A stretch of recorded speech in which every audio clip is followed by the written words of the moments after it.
It's not for I felt bad. আমি physically and mentally আমি upset.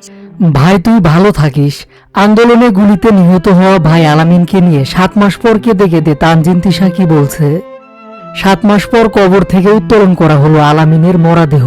আলামিন ছোট পর্দার অভিনেত্রী তানজিন তিশার সহকারী হিসেবে পরিচিত ছিল। তিনি গত 19 জুলাই ঢাকা উত্তরায় বৈষম্য বিরোধী ছাত্র আন্দোলনের সময় গুলিতে নিহত হন।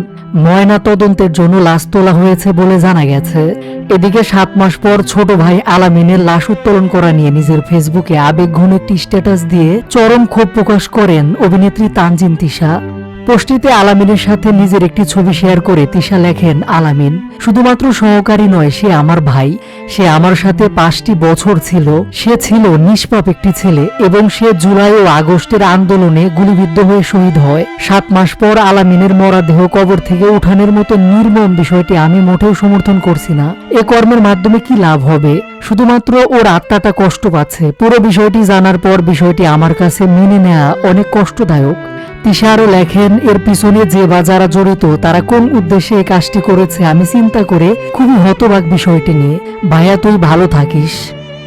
সোমবার 10 মার্চ দুপুর 2টায় মুন্সিগঞ্জ জেলা প্রশাসক কার্যালয়ের সহকারী কমিশনার এবং নির্বাহী ম্যাজিস্ট্রেট এবং উত্তরা পশ্চিম থানা ও শ্রীনগর থানা পুলিশের তত্ত্বাবধানে শ্রীনগর উপজেলার কাশেমনগর কবরস্থান থেকে আলামিনের মরদেহ উত্তোলন করা হয়। পরিবারের বরাতে জানা গেছে, 19 জুলাই ঢাকা উত্তরায় ছাত্র আন্দোলন চলাকালে গুলিবিদ্ধ হয়ে গুরুতর আহত হন আলামিন। তারপর তাকে উত্তরা মেডিকেল কলেজ হাসপাতালে নেওয়া হলে চিকিৎসকরা তাকে মৃত ঘোষণা করেন। এরপর 20 জুলাই শ্রীনগর উপজেলার কাশেমনগর কবরস্থানে দাফন করা হয়। তবে ঘটনার পর ময়নাতদন্ত ছাড়াই তার দাফন সম্পূর্ণ হয়েছিল।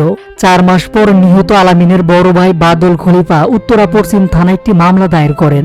এ মামলার প্রেক্ষিতে এবার আলামিনের বাবা আয়ুব খলিফার সম্মতিতে তার মরদেহ কবর থেকে উত্তোলন করে মুন্সিগঞ্জ জেনারেল হাসপাতালে ময়নাতদন্তের জন্য পাঠানো হয়েছে।